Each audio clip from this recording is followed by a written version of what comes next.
Muy buenas tardes, apreciados amigos. Los saludo en nombre de nuestra querida fundación y de las entidades y personas que hacen posible que estemos desde hace más de 16 años con ustedes y ahora con una frecuencia semanal. Las entidades son la empresa Aguas Capital, el Club Rotario Cúcuta, la Biblioteca Pública Julio Pérez Ferrero, la Floristería Pistilos y los hoteles Bolívar y Casino Internacional. Un saludo muy especial para nuestra ilustre invitada, doctora Viviana Quintero. La conferencia de hoy es la sesión número 32 del año 2022 y la 16ª virtual. Es también nuestra sesión 375 en la vida institucional del movimiento educativo, cultural y social del 5 a las 5. Las próximas actividades programadas son las siguientes. El viernes 16 de septiembre, en 8 días, de forma presencial, desde la biblioteca, estaremos originando la conferencia La observación de aves, un reto para la afición y la tecnología. Les recuerdo que este mismo tema fue tocado hace un mes aproximadamente, pero con la óptica del turismo. El turismo de la observación de aves, el avistamiento. Lo vamos a hacer desde el punto de vista de la tecnología. El viernes 26 de septiembre, desde Berlín, estaremos entregando de manera virtual la tercera actividad del Foro Internacional de Educación con la participación de la doctora Blanca Mónica Panqueva Bernal, quien estará mostrando las características más importantes del sistema educativo de Alemania. En el Foro Internacional Reflexiones sobre la pertinencia del sistema de educación superior del norte de Santander. El viernes 30 de septiembre estará desde los Estados Unidos el doctor Carlos Tosteli Hernández con su conferencia La vida en el metaverso. Recomendadísima. Y el 5 de octubre, desde Madrid, nos acompañará la doctora Nuria Terriba Sala con su conferencia sobre la eutanasia, una nueva realidad. La muerte forma parte de la vida. En la tarde-noche de hoy tendremos en nuestra plataforma a la doctora Viviana Quintero, secretaria privada de la Alcaldía de Cúcuta, con la presentación de su documental No odiarás, de la cual ella es protagonista, el cual es una invitación al perdón y a la reconciliación.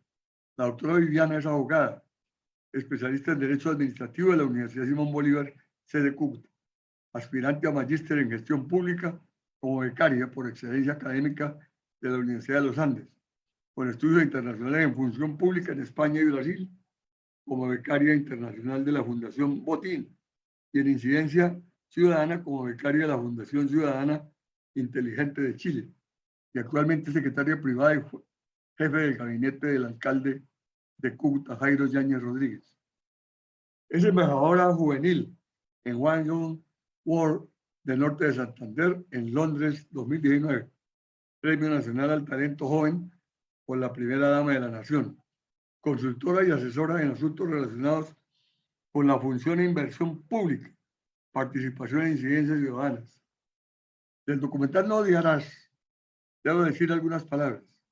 Inicialmente, que es una producción cinematográfica producida por El Espectador y Comunican S.A., fue realizada por Valencia Producciones y es el primer largometraje de no ficción producido por Colombia Más del Espectador con el apoyo de la Embajada de Alemania en Colombia.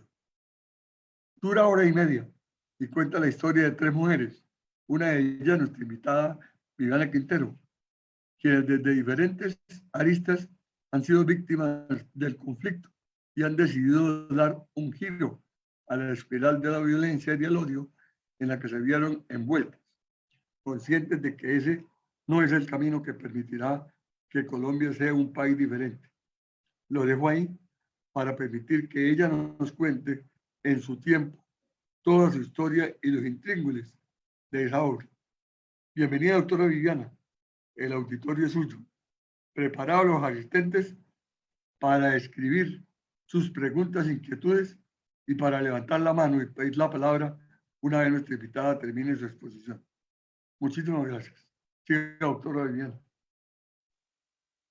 Buenas, Patrocinio. Buenos días también a todas las personas que nos están viendo Más que de pronto una exposición, un poquito es contarles en qué consistió este documental, porque de una u otra manera este documental también hace parte del patrimonio que tenemos en la región alrededor de la memoria y que sirva como un instrumento. Entonces quiero contarles cómo está construida la historia del documental y cómo podemos también utilizar este documental como una excusa para tener conversaciones alrededor de lo que significa la reconciliación y el entendimiento del conflicto armado en nuestra ciudad y especialmente en nuestro departamento. Como ya muy bien lo dijo Patrocinio, yo protagonizo un documental producido por El Espectador y Colombia Más 20, una iniciativa del periódico El Espectador que busca narrar el conflicto armado colombiano, que busca darle voz a diferentes historias en el país y que fue financiado por la Embajada de Alemania como una estrategia justamente para poder posicionar la garantía de no repetición. Y es como los colombianos también nos podemos sensibilizar alrededor del proceso. Entonces, pues este documental está escrito por historias de 3 mujeres. La primera mujer es Esther Polo Zavala. Esther Polo es hija de una lideresa víctima en los Montes de María, quien fue desplazada por los grupos paramilitares y que algunos años después decide retornar al Valle Encantado, un terreno justamente donde el país le reconoce a un grupo de mujeres que pues efectivamente el Estado había fallado en la garantía de sus derechos a una vida en condiciones de integridad y que cuando el Estado les restituye esta tierra, pues siguen existiendo grupos paramilitares que amenazaban con sacarlas, pero la mamá de Esther Polo empieza a liderar todo un proceso para resignificar ese territorio y para resistir también en ese territorio. Esther de una u otra manera le reclamó a su mamá esa ausencia de pronto en el hogar, porque ser lideresa social le implicaba pues estar siempre afuera, y es toda la historia de reconstrucción de la relación de Esther con su mamá, justamente para entender los lugares que muchas veces ocupan las lideresas y también cómo su papá fue asesinado por los grupos paramilitares sencillamente por una equivocación, como lo decían los paramilitares, y lo que eso significó en la vida de Esther y de su mamá en los Montes de María. La segunda historia gira alrededor de Sandra Ramírez, quien hoy es senadora, es integrante del partido Comunes, el partido que entra al Congreso de la República después del proceso de paz firmado entre Colombia y las FARC. Sandra fue la esposa o compañera pues, del máximo comandante Manuel Marulanda en las FARC, fundador y pionero del movimiento de las FARC por más de 20 años. Y dentro de todo este proceso, Sandra cuenta cómo ingresa a las FARC porque encuentra por primera vez un lugar donde las mujeres no tenían que estar cocinando ni dando hijos como ocurrían en ese momento en el campo donde ella vivía, y encuentra una comandante mujer que le inspira a ocupar un espacio de liderazgo, y su única alternativa era casarse. Entonces ella descubre en el campo que pues las FARC podría ser un escenario para incidir en un estado, en un lugar en el que ella nunca había tenido un lugar, donde vivía en un territorio profundamente abandonado y que la única autoridad que en ese momento sirvió pues de compañía fue pues las FARC. Y Sandra cuenta un poco cómo fue su vida alrededor de estar militando en el proceso de las FARC, cómo fue todo su camino justamente en el proceso de paz con Colombia, pero lo que ha significado ahora ser su rol como congresista, y que a la final la política se debe hacer justo aquí en democracia y no pues justo en el monte y con armas. La historia de Sandra también ejemplifica lo que hoy tienen que hacer los grupos al margen de la ley para ganarse el perdón de los colombianos, como diferentes campesinos también siguen reprochando las conductas de las FARC, pero que el proceso pues finalmente de paz es como su nombre lo dice, un proceso que implica que empiecen a posicionarse otro tipo de ideas, pero con el silencio de los fusiles, y como Sandra se ha venido enfrentando en su escenario social y político a diferentes brechas alrededor de la reconciliación. Y por último está mi historia, que un poquito yo nunca había hablado, nunca me había posicionado por la historia de mi papá. Yo soy hija de un militar que cometió graves delitos en el marco del conflicto armado colombiano. Mi papá estuvo condenado aproximadamente a 60 años de prisión, luego tuvo un ejercicio de acumulación de penas y tuvo 40 años, después con el proceso de paz estuvo más o menos con 20 años y sale con libertad condicionada después de cumplir cerca de 11, 12 años de prisión gracias al proceso de paz. Sin embargo, yo cuando fui creciendo, pues no tenía tan clara mi relación con el conflicto armado, porque cuando los hijos de los militares crecemos, siempre nos dicen que los militares son los héroes de Colombia, que los héroes en Colombia sí existen, que a la final el conflicto es blanco o negro y la guerrilla es el enemigo. Pero cuando yo cumplo aproximadamente 14, 15 años, decido empezar a trabajar en temas de víctimas del conflicto armado colombiano por voluntad, no porque conociera siquiera la historia de mi papá. Y a medida de que yo también voy creciendo, pues voy descubriendo el papel activo que mi papá había tenido en el conflicto y en la guerra colombiana, pero al mismo tiempo había estado construyendo mi carrera y mi ejercicio profesional justo en la línea de defensa de derechos humanos y en la línea de justicia transicional, porque me gustaba el litigio estratégico eh, a nivel internacional, todo lo que tenía que ver con la responsabilidad internacional de derechos humanos.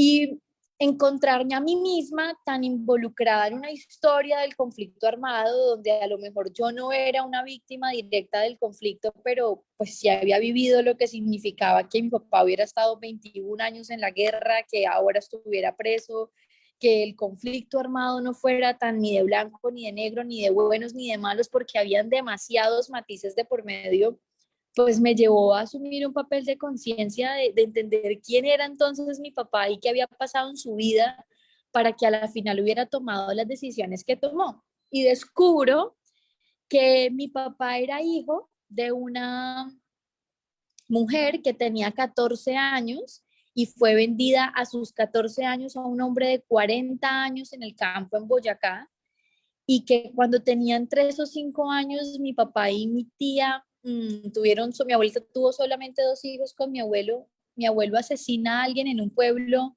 en Boyacá y mi abuela encuentra en ese momento con menos de 18, 19 años la oportunidad para volarse de la vida de mi abuelo.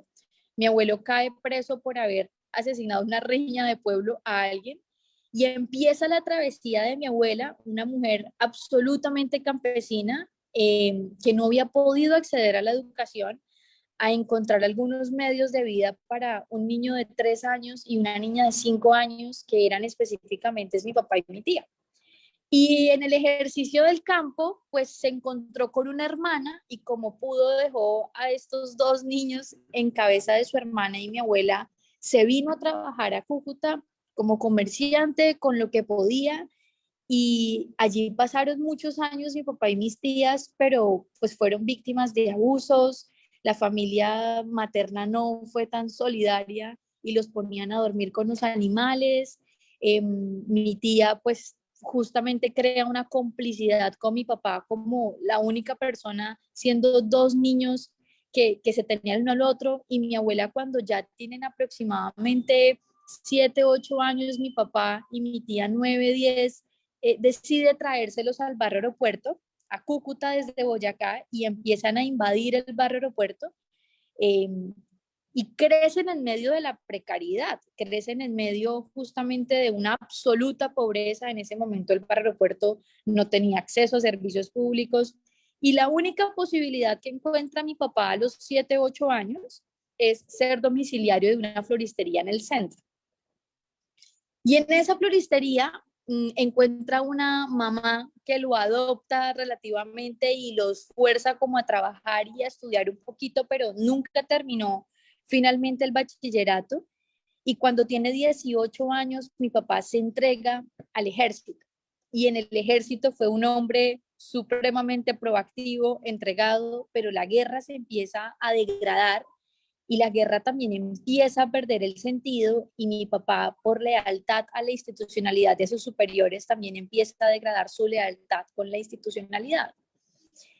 Y empiezan a cometer delitos graves de homicidios, de violaciones a los derechos internacionales humanitarios, empiezan a cometer actos sexuales violentos y abusivos y años después, 21 años después de servicio, mi papá le dan la baja y empieza un proceso judicial donde pues finalmente se ve involucrado en varios casos alrededor de combates con la guerrilla y de violaciones al derecho internacional humanitario.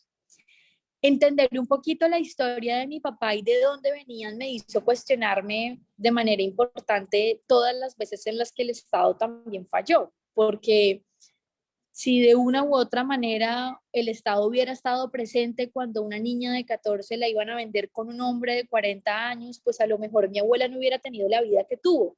O cuando, ejemplo, abusaban de mi papá y de mi tía, si el Estado hubiera sido mucho más garante de los derechos de esa infancia, pues hubiéramos restablecido las condiciones de esa unidad familiar. O cuando llegan al bar aeropuerto y no encuentran más oportunidad que invadir pues el barrio aeropuerto y llegar a condiciones donde no existía ni empleo, ni educación, y que nunca pudieron acceder a la universidad, pues condicionó, por supuesto, su vida de pobreza. Y aunque trabajaban y se esforzaban, pues la vida justamente no se trata simplemente de trabajar y de premiar, sino que a veces el Estado también coloca escaleritas para que todos salgamos adelante. Y me empecé a cuestionar todas las veces en dónde estuvo el Estado. ¿Dónde estuvo el Estado, ejemplo, cuando se empiezan a dar las órdenes para cometer falsos positivos y por qué nadie realmente velaba desde el Ejército Nacional, que era quien debía defender los intereses de todos los colombianos, pues decisiones tan macabras y a veces tan corruptas?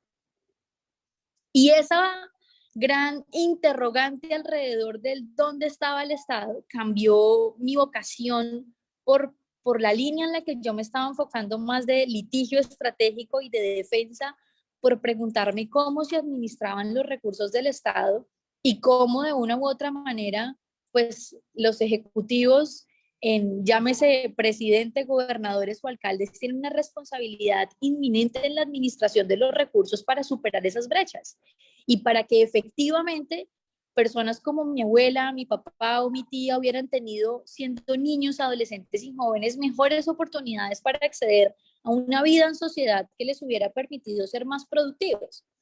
Así que mi historia, de una u otra manera, en el documental gira alrededor del reconocimiento de lo que fue la vida de mi papá, lo que lleva a un determinante importante de por qué termina entregándose al ejército y por qué termina ocurriendo todo esto dentro del ejército, pero también es una historia de reconocimiento del papel que creo que tenemos los jóvenes en el proceso de transformación del país y que no es tanto un ejercicio a futuro, sino que tenemos un compromiso real, porque hoy pues yo conté con el enorme privilegio de poder estudiar, de que la Universidad Simón Bolívar me becó infinidad de veces para ir al extranjero. He sido bendecida realmente con poder acceder a oportunidades de privilegio que hoy me dan un conocimiento que me permite discernir muchísimo mejor cómo debería invertirse los recursos públicos y qué significa de verdad el proceso de administración de unos recursos que son de todos, pero que deben tener un impacto directo en la superación de la pobreza y que de una u otra manera existe una responsabilidad ética en la administración de esos recursos que son del colectivo. Así que la historia del documental es un abrebocas justamente por no solamente reconocer que tiene que haber un proceso de reconciliación, en mi caso con mi familia y con mi papá, nosotros pues aceptamos que mi papá tenía una deuda que cumplirle a la sociedad, que él tenía que cumplir una condena, que tenía que cumplirla en los términos de lo que decía la ley, pero que la paz no la íbamos a construir justamente rezagándolo y mandándolo al olvido, sino justamente invitándolo a ser parte de la sociedad y a demostrarle que el mundo podía ser construido o el país podía ser construido de una manera distinta. Mi papá sale hace aproximadamente 4 años de la cárcel. Hoy orgullosamente está estudiando Derecho, cumpliendo un sueño de toda su vida, de haber podido acceder a una universidad de calidad que le ofreciera pues otros medios. eh, y pues está justamente en este proceso de recuperación de su propia vida. Mis papás se separaron, yo tengo también mi vida personal, pero estoy muy orgullosa y estoy muy feliz de poder acompañarlo a él también en ese proceso. Y creo que así como la historia de mi papá y la historia de lo que ejemplo fue Sandra, que fueron dos actores que desde puntos totalmente opuestos, Sandra desde la guerrilla y mi papá ejemplo desde el ejército, decidieron darse una oportunidad para vivir en un país de una manera distinta, pues así tenemos todos el deber moral y colectivo de incentivar y de fomentar la paz entre los otros. Y una reflexión que también me quedó es que también detrás de cada victimario existe pues la historia muchísimas veces de una víctima y existe también un entorno familiar que se ve afectado por lo que ocurre detrás de ese victimario. Y ahí los procesos de resocialización y de movilización ciudadana hacia la construcción de justamente de esta ciudadanía y de esta vecindad nos involucra a todos los que a la final decidimos tender una mano y dar oportunidades y saber acompañar a los otros para que justamente pues convivan ahí en comunidad. Entonces, pues este es un documental que intenta narrar el conflicto armado de otra manera, más allá del papel directo de las víctimas o de los victimarios, es una reflexión por el no odiar, por el servir de puente realmente para servir a la sociedad, para que asumamos un papel mucho más activo frente a lo que significa la construcción de esa paz positiva, no solamente silenciar los fusiles, sino garantizar que en efecto vivamos en un estado cada vez mucho más justo y más equitativo. Y esto es un camino de largo aliento, pero es un documental que abre una reflexión importante sobre cómo nos reconciliamos también en nuestras propias vidas, con lo que pasa alrededor del conflicto armado, que de forma directa o indirecta estamos todos involucrados. Así que la premier no la hemos tenido nunca en Cúcuta. Este es un documental que tiene la intención de ser pedagógico principalmente. El canal Caracol tiene unos derechos de exclusividad sobre este documental, pero cualquier universidad o grupo de ciudadanos o de estudiantes de más de 40 o 50 personas que decida organizarse para hacer un cineforo alrededor, el espectador viene directamente y hace todo el proceso de pedagogía. Así que si de pronto después de escuchar aquí algunas intervenciones, algún interesado le gustaría que trajéramos el documental a la ciudad, pues está bienvenido y creo que va a ser un material cinematográfico que suma al proceso de memoria colectiva que tenemos como país. No sé qué preguntas entonces tengamos.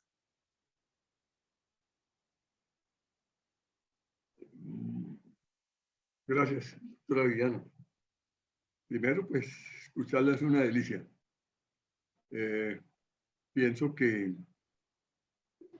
refiriéndome a la parte final, de pronto la fundación podría ser una entidad interesada en que pudiéramos tener en la ciudad ese documental No odiarás. Eso para decirle que realmente a mí me ha posicionado de verdad una fuerza muy especial y espero pues que todo el mundo vea. En su momento pues haremos las gestiones correspondientes si usted lo estima necesario. Por el momento pues la dejo ahí mientras miramos las preguntas que haya en el público asistente. Un segundo.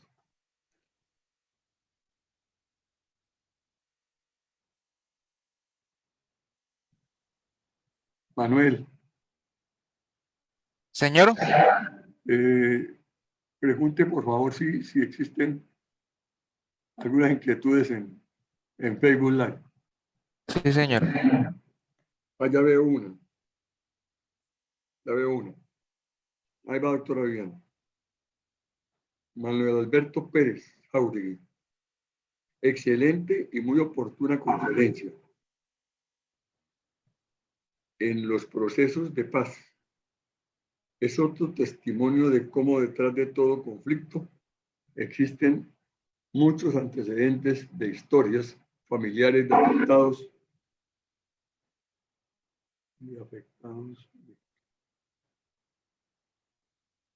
llegan más de afectados por otras violencias. Además de ser un testimonio valioso, se evidencian referentes éticos y morales que deben ser exaltados. Felicitaciones. Esa es una primera expresión. Muchísimas gracias, Alberto. Sí.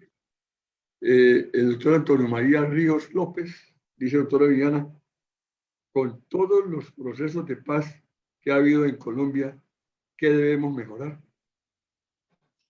Bueno, yo creo que debemos mejorar el hecho de saber materializar políticas públicas. Yo doy en clase un ejemplo y es que a veces creemos que la ley termina de solucionar todos los problemas, ¿no?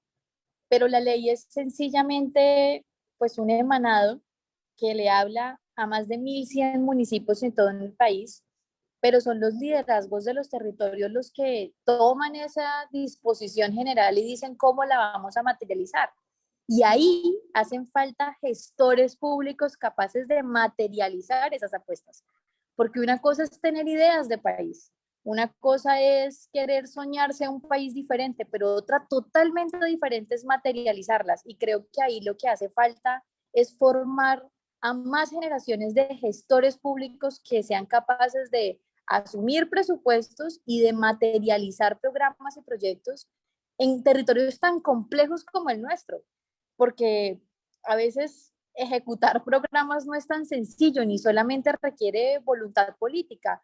Ahí hay dinámicas sociales, políticas, económicas que muchísimas veces pues impiden que esa ejecución de los programas que se disponen en un proceso de paz se haga real y efectivo. Entonces, sí creo que desde los territorios tenemos que apropiarnos de lo que aquí ocurre y tenemos que ser capaces de gestar proyectos cada vez más sostenibles y menos dependientes del gobierno central o de los gobiernos que existen a nivel territorial. Muy bien. El doctor Alberto Sarmiento Castro, dice doctora Viviana, ¿cómo entender este mundo tan sucio desde el mismo gobierno y no hacer nada? Bueno, yo me rehúso a creer que no hay que hacer nada. Si por alguna razón a mis 25 me lancé a este cargo en la alcaldía de San José de Cúcuta es porque me rehúso a la indiferencia. Creo que hay una frase del alcalde y es no ser más testigos mudos de la corrupción y ocupar los espacios públicos que por muchos años a otras personas que en verdad no les interesa el colectivo han decidido ocupar. Y creo que ahí el deber ético y moral que tenemos es de ocupar los espacios, de prepararnos para asumirlos. Esa ha sido mi bandera siempre, que no solamente se requiere de la voluntad de ocupar un espacio de poder, sino de que hay que prepararse para realmente tomar decisiones que afectan al colectivo, pero yo creo que la mejor forma es con la acción. Y la acción es, para mí, ocupando los espacios del servicio público y que el poder realmente esté representado por personas a las que les interesa justamente el colectivo. Entonces yo ahí creo que no hacer nada, no tanto, más bien movilizarnos a la acción. De la indiferencia a la acción, por ahí vi un libro de eso esta semana en la FLIC. De parte mía, Sí, voy a hacer de pronto una pregunta que de pronto la compromete, pero hagamos. ¿Usted sí cree en la paz total? yo creo en la paz total, patrocinio. No creo que sea algo fácil de conseguir, no creo que vaya a ocurrir en 4 años, pero me rehúso a creer que tenemos que vivir en un país donde no haya paz total. Eso me parece un despropósito total. Creo que tenemos que trabajar todos por una paz total y una paz total que signifique vivir en dignidad. Pero para eso, la paz la construimos desde los territorios. Y por eso, más que un presidente que venga y nos diga que vamos a lograr la paz, creo que necesitamos apropiarnos de lo que ocurre en las entidades territoriales, que son quienes dinamizan en mayor medida el desarrollo local. Y creo que en esa línea pues la alcaldía justamente tiene que ser un espacio para que todos los ciudadanos lo sintamos propio. Y digamos, bueno, ¿qué está pasando con los recursos públicos que recogemos a nivel local y cómo con lo que construimos, invertimos a nivel local, nosotros aportamos a la paz? Entonces, lo creo por convicción de futuro, pero no creo que vaya a ocurrir mañana. Creo que es un proceso que se construye de largo aliento. Estamos de acuerdo. O sea, los procesos de la violencia y los procesos de paz datan de hace muchos años. No se resuelven de un rato a otro. Total que, bueno, uno le echa la bendición y esperemos pues que ocurra lo mejor. Además, Así pues es. es que hay que ceder en muchas cosas eh, y, y no se hace solamente por un decreto, ¿no? Hay Estoy de otra, acuerdo. sí, hay otra pregunta, dice Antonio María Ríos. Doctora Viviana, interesante historia. Felicitaciones por compartirla. Para usted fuera comisionada de paz, pero usted fuera comisionada de paz, ¿qué políticas públicas implementaría para solucionar el conflicto que hay en la zona del Catatumbo? Bueno, por mucho tiempo estuve trabajando en el Catatumbo. Estuve como un año, 2 años yendo todo el tiempo al Catatumbo por entender qué pasaba. Y creo que hacerle la competencia a los cultivos ilícitos es fundamental. Y la competencia es con programas de sustitución voluntarias de cultivos. La gente no siembra coca porque le parezca que es lo mejor, es porque se la compran en la puerta de su casa, es porque no tiene que preocuparse de la exportación, es porque no tiene que preocuparse de la carga para llevarla hasta la capital. Sencillamente la siembra y una vez termina el cultivo, se la compran en la puerta de su casa. Y ejemplo, que un desplazamiento del Tarra a Cúcuta muchísimas veces tome 12 o 18 horas, pues es absurdo cuando no hay más de 80 kilómetros, ejemplo, hasta Tibú. Entonces, creo que el mejor programa realmente para dejar de financiar el conflicto armado es hacerle una lucha al narcotráfico, pero que esa lucha por el narcotráfico tiene que ir marcada por programas de sustitución de cultivos que acompañen de manera efectiva a los campesinos en la sustitución de sus cultivos, pero que también los acompañen en el proceso de compra y de venta de las producciones locales que se generen. Muchísimas veces, ejemplo, yo conocía cultivos o de cacao o de yuca, que eran cultivos que le hacían el contrapeso a la coca, pero que no competían ni con mercados porque los intermediarios realmente pagaban a menor costo de la producción, ni que tampoco finalmente tenía una venta garantizada, y eso presenta barreras pues gigantes. Entonces, creo que el mejor programa está en la sustitución voluntaria con acompañamiento a esos procesos productivos del agro colombiano, y que el Catatumbo es la tierra más fértil con un río Catatumbo que aún tiene un caudal increíble y que realmente puede ser una gran dispensa agroalimentaria de toda la región oriental del país. Ajá. Bueno, Alberto Sarmiento Castro dice, ¿por qué no insistir desde la administración municipal en el respeto por el otro o la otra y aprender a convivir socialmente? Yo estoy de acuerdo. ¿Por qué no insistir? No, estamos insistiendo. Cada vez más en el espacio público van a encontrar mensajes de cultura ciudadana. La cultura ciudadana es realmente casi un intangible. No se expide ni por decreto, ni tampoco lo podemos imponer por acuerdo, sino que empieza justamente con el posicionamiento en el debate público de la ciudad en la que queremos vivir y del tipo de ciudadanos que queremos ser en esta ciudad que queremos convivir. La alcaldía está haciendo justamente ejercicios pedagógicos en los colegios a través de más de 60 escuelas de lectura que hay en todos los barrios de la ciudad. En el espacio público cada vez más ustedes van a encontrar letreros en los semáforos que estamos hablando de cómo queremos vivir en la ciudad, pero también, ejemplo, con la Secretaría de Gobierno se implementan programas de resolución de conflictos en los barrios donde se presentan mayores delitos de lesiones personales o, ejemplo, de riñas por no saber gestionar los conflictos. Entonces, creo que más que una responsabilidad de la alcaldía es esa apropiación ciudadana y colectiva que debemos asumir todos, pues diciéndole a nuestra familia, a nuestros amigos, a la gente de nuestro trabajo, qué tipo de ciudadanos queremos ser e inspirar con el ejemplo, porque a veces queda sencillo decir, bueno, es que la ciudad debería ser, pero con que cada uno se preocupe con asumir el papel del ciudadano ejemplar que quiere representar para Cúcuta, pues vamos avanzando realmente en creces en la ciudad.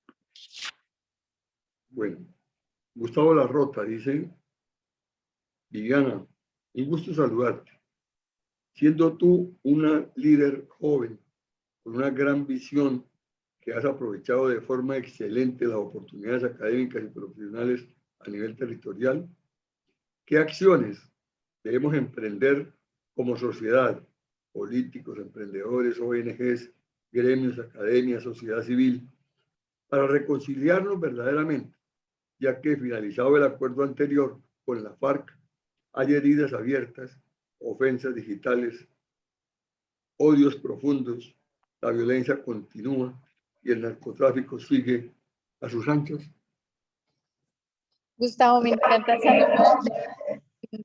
Yo me sumo a algo que estás diciendo y es que la reconciliación no es un proceso por allá lejos, sino que pasa en cómo aceptamos la diferencia. Este país llegó a los momentos más crudos de la guerra porque sencillamente fue incapaz de aceptar la diferencia y fue incapaz de entender que podían existir otros que decidieran un país o que quisieran un país distinto al que cada uno quería. Y eso llevó a que tomáramos las armas. Entonces, a mí hay una frase de liderazgo adaptativo, que es un estilo de liderazgo que he empezado a leer mucho más, que dice cambiar certezas por incertidumbres. Y esto es que en cada discusión que tengamos o en cada posición en la que nos encontremos con el otro que piensa diferente y que la diferencia genuina incomoda. Cuando alguien es genuinamente diferente, me genera como un escozor. Y ser capaces de cambiar certezas por incertidumbres nos permite preguntarnos más por qué esa persona piensa como piensa. Creo que si todos estamos dispuestos a cambiar certezas por incertidumbres para permitirnos escuchar a los otros y para permitirnos escuchar para entender más, no escuchar para responder, ahí empieza un proceso de reconciliación nacional, entendiendo que somos diferentes y que podemos vivir aún juntos siendo diferentes. Así que creo que es una disposición personal y organizacional que podríamos asumir todos para abrir al diálogo democrático y genuino en el país. No hay más preguntas, pero voy a seguir insistiendo en el cuento siguiente. Me parece que estamos de acuerdo, la gran mayoría de las personas que han participado, con que la paz es posible, con que la paz hay que irla trabajando poco a poco. Además, por ejemplo, en el tema que se viene presentando en el Catatumbo, pues lo que plantea usted y lo que nosotros pensamos, algunos de nosotros pensamos, pues no está concatenado, no está aproximado con las políticas del gobierno actual, ¿cierto? Entonces, pues uno ve que existe de alguna manera como improvisación de parte de las políticas que se vienen presentando. No sé si puedes comentar. Sí. Bueno, puedo hablar de las políticas del gobierno ejemplo que pues tenemos nosotros a nivel local, Cúcuta, ¿no? Cúcuta limita contigo. Cúcuta, el 90% de la zona rural de Cúcuta es rural y pensamos que Cúcuta es la zona céntrica que todos conocemos, pero esto es apenas el 10% de lo que es todo el municipio. Y para poder desarrollar procesos sostenibles realmente de la agroindustria, tenemos que resolver una necesidad básica insatisfecha que tiene más de 250 años de requerimiento en esta ciudad, y es los acueductos rurales. No puede existir desarrollo, ni construcción de paz, ni proyectos agroindustriales, ni sostenibilidad en el campo, si no resolvemos el desarrollo alrededor del agua. Y la zona rural de Cúcuta hoy cuenta con un déficit del 100% de acueducto y alcantarillado. Para el caso ejemplo de Cúcuta, que quiere ser ese puente de desarrollo logístico para toda la zona del Catatumbo, el gobierno del que me siento también parte, no solamente es que trabaje aquí, sino que creo en la visión de este gobierno, ha decidido emprender la formulación o la estructuración de la ingeniería de detalle que implica llevar esos acueductos rurales a todo el área cucuteña.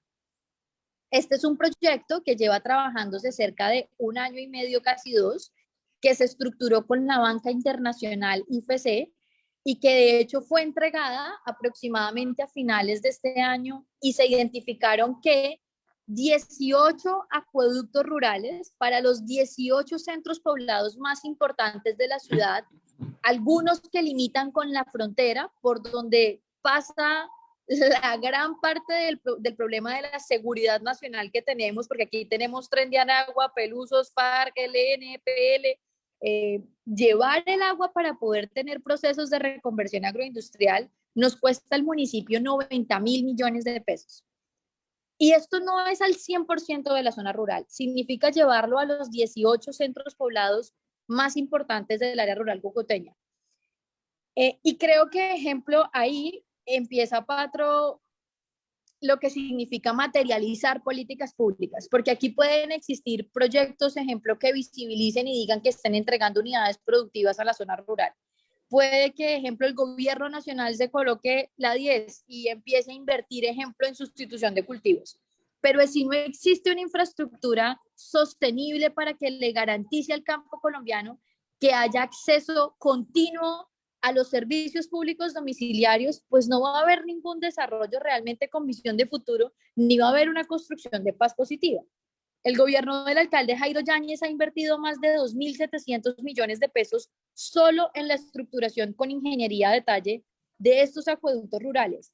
Y hoy nos encontramos en una etapa de fondeo y de financiación de estos recursos. El año entrante vamos a empezar con al menos 2 o 3 de ellos, pero también nos encontramos presentando ya la estructuración con ingeniería de detalle al gobierno nacional. Nos encontramos presentándolo a la banca internacional. El alcalde estuvo en Nueva York o en Washington para decirle al BID, a la OEA, empecemos a construir sobre el campo, pero con soluciones reales.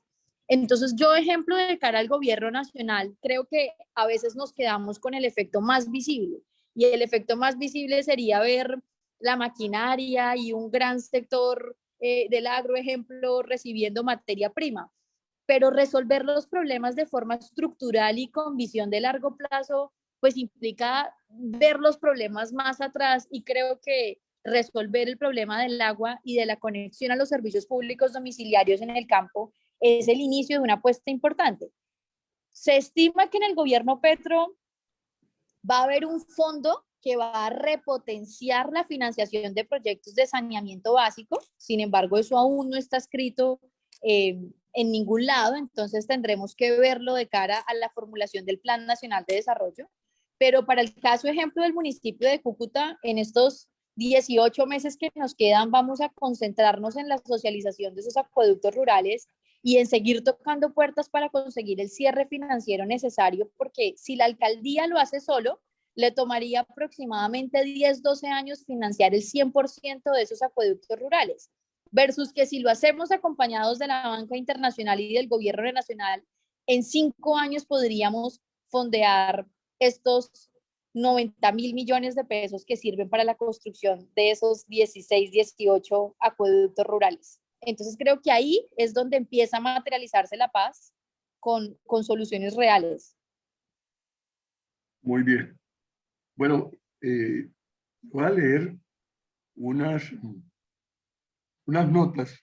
Bueno, lo primero vamos a leer lo de Alberto Sarmiento Castro. Mi amiga, ¿cómo transformar si esta ciudad sigue con el patriarcado y el comercio como única fuente de trabajo y economía?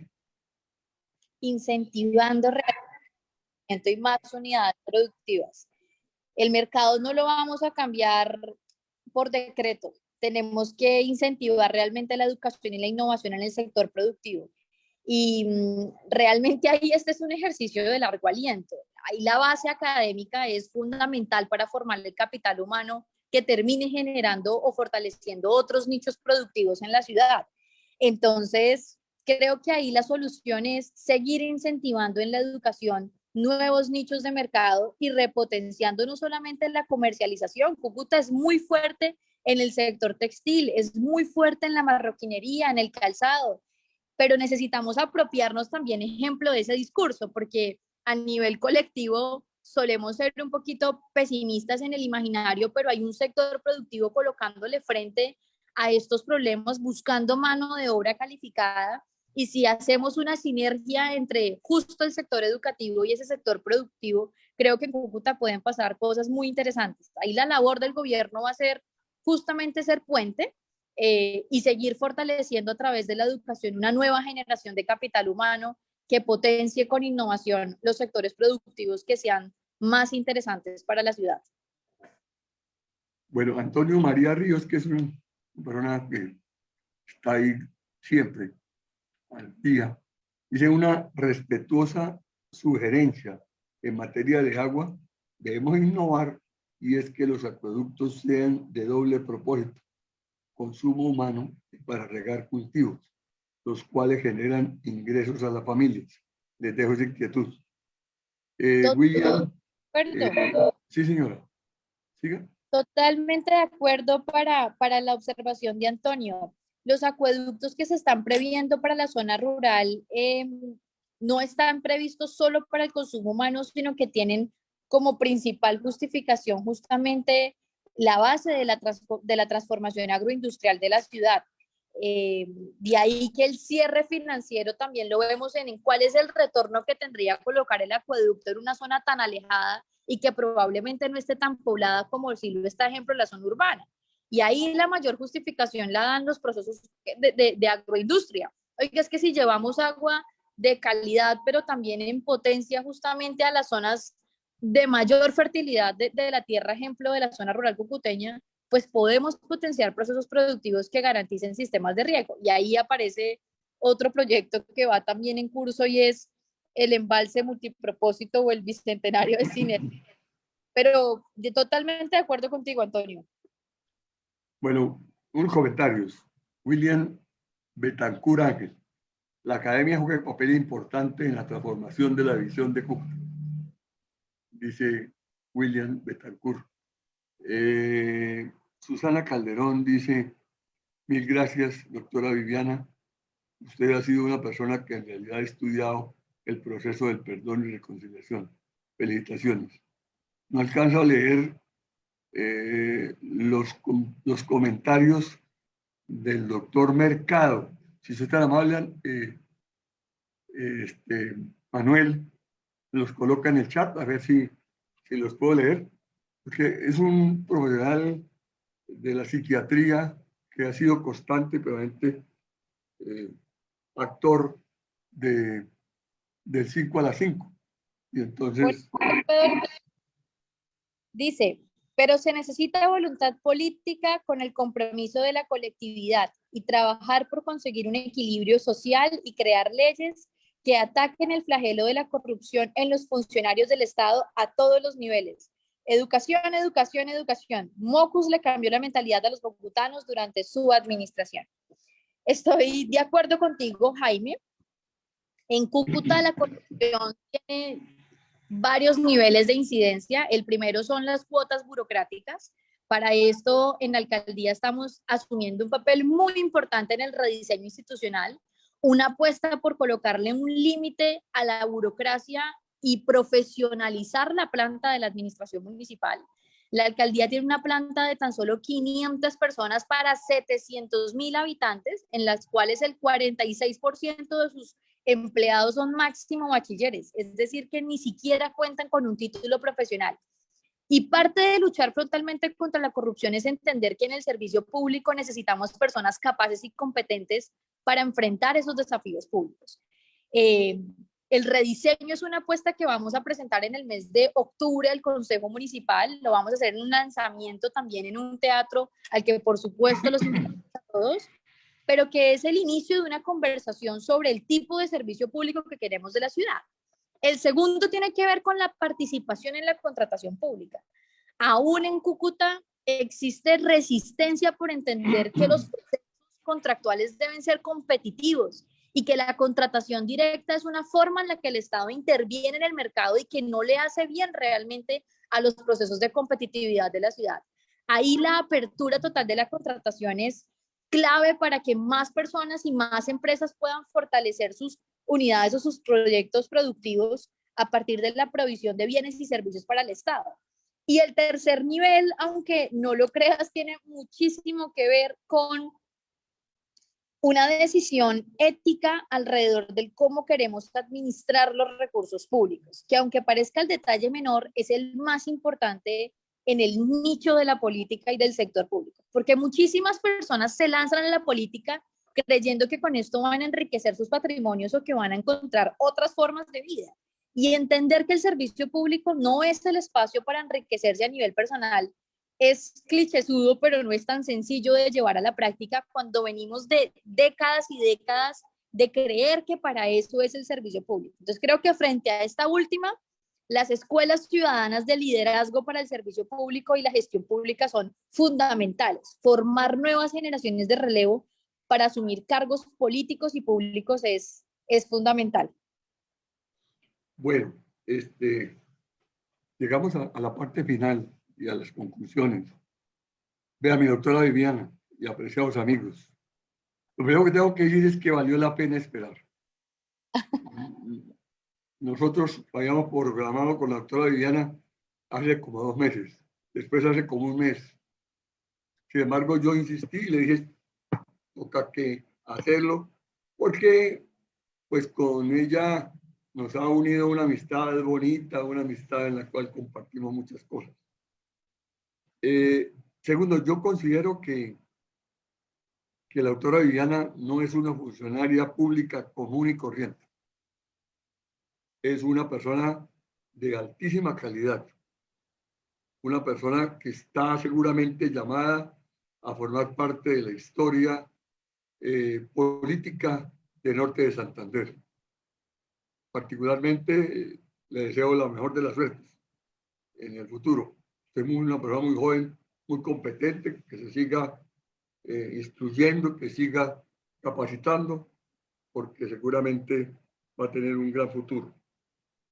Y por último, decirles que la Fundación está dispuesta a hacer el receptáculo para la exhibición del documental. No sé qué podemos hacer, ¿no? Pero estamos a la orden. Patrocinio, mil gracias y mil gracias también a todas las personas que se conectaron. Gracias por tus palabras y por supuesto que nos ponemos a coordinar el lanzamiento justamente del documental porque se estrenó en Bogotá, Cali, Medellín y en Cúcuta no hemos tenido la primer transmisión oficial del documental, así que creo que 5 a las 5 puede ser el aliado perfecto justamente para que nos organicemos y traigamos el documental a Cúcuta en algún espacio abierto y público. A todas las demás personas que participaron, gracias también por sus intervenciones. Creo que con espacios como estos es que construimos ciudad y ciudadanía. Y bueno, encuentran en mí no solo una servidora, sino una ciudadana pues interesada en seguir construyendo ciudad. Así que gracias a todos por sus comentarios y sus preguntas. Bueno, muy amable, apreciada Viviana. Muy amable Gracias. a todos los que conectaron y muy buenas noches. Que estén muy bien. Buenas noches.